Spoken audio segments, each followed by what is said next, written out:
The Mi11 Pro camera is a game changer. Looks different, takes every lens up a notch. Honestly, it's what we deserve this year.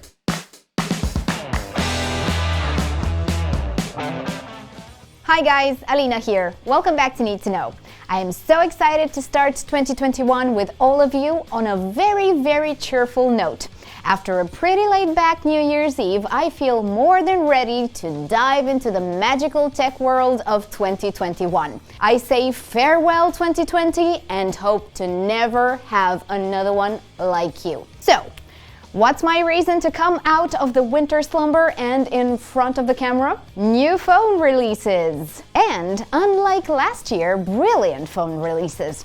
To be fair, the end of 2020 saw one I've been stalking for a while go live, the Mi11. Alone, without any big brother around, and it was still enough to lift my spirits. Xiaomi managed to beat Samsung and come out with the first Snapdragon 888 phone in the world. And let me tell you, it wasn't a waste or disappointment. This phone deserves the latest chip under its hood. But maybe even more deserving will be the Mi11 Pro. Yes, it's happening. It was a bit touch and go for a while, but rumor is Xiaomi isn't getting off track. It's just taking its sweet time, probably savoring the millions made with the Mi11. You know, when they sold over 350,000 units in 5 minutes. I mean, Xiaomi isn't worried in the least, not threatened by Samsung in any way.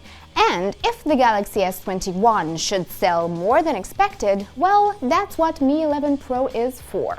Word is, it's gonna drop in February after the Chinese Spring Festival. So, about a month after the S21 reveal, not too close so they risk being outdone, nor too far for people to forget about the phone altogether. Xiaomi is being tight-lipped about the Pro version, but things have leaked online, like 2 phone renders that show how different the camera will be on this model. A totally different beast than the Mi11 111. Surprised? Well, I was too. Frankly, I was expecting some upgrades here and there from this model, but I guess Xiaomi's other reason for announcing it separately is that it's actually a whole other scene. Like, we're gonna have a quad camera on our hands, guys, sitting comfortably on a bigger camera island. I thought I'd be annoyed by how massive it is, but you know what? I promised myself that as long as the tech is worth it, I'm gonna be more forgiving this year. New Year's Eve resolutions and all that. And in Mi11 Pro's case, there's plenty of camera goodies, like an 108 megapixel wide one with a periscope one for 120 times zoom, just as we saw in the Mi 10 Ultra. Expect an ultra-wide with 12mm focal lens that's equivalent to a 35mm. And finally, a 2x tele for smoother zoom effect. Not a macro in sight, unlike the Mi 11. We're looking at a drastically different camera, guys, one that's got a bigger footprint and better and different lenses. And I mean, give me a zoom lens anytime you want instead of a macro. Macro gets old fast. Plus, it's gonna have the same video enhancements as the Mi 11.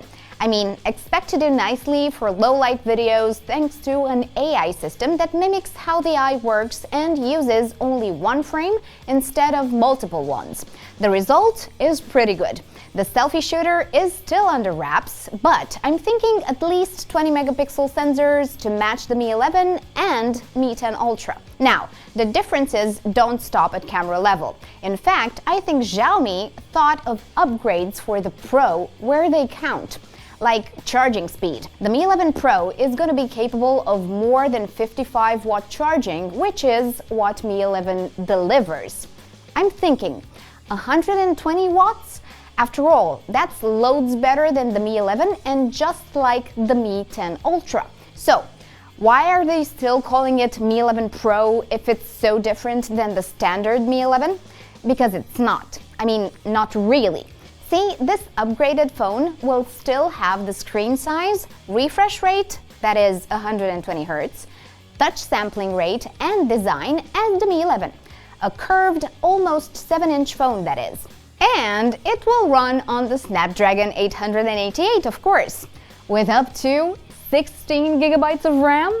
Not sure, but that seems the normal choice there. In blue and silver, this phone will be sold for anywhere between $700 and $1,000 when it sells outside of China. And speaking about China, this start of the year, you will see a couple of other flagships run the world. All with Snapdragon 888, all from Chinese manufacturers, like Nubia and its Red Magic 6, with an electrochromic back panel. I talked about it last time, and I'm gonna link the video below so you can have a watch. Or the iQOO7 coming next week, with 120-watt charging, an 120Hz screen, and BMW co-branded design. This phone you won't be able to ignore.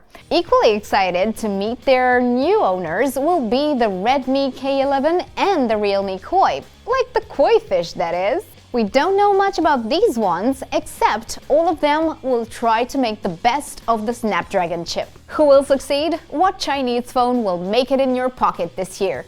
Or will it be a South Korean one?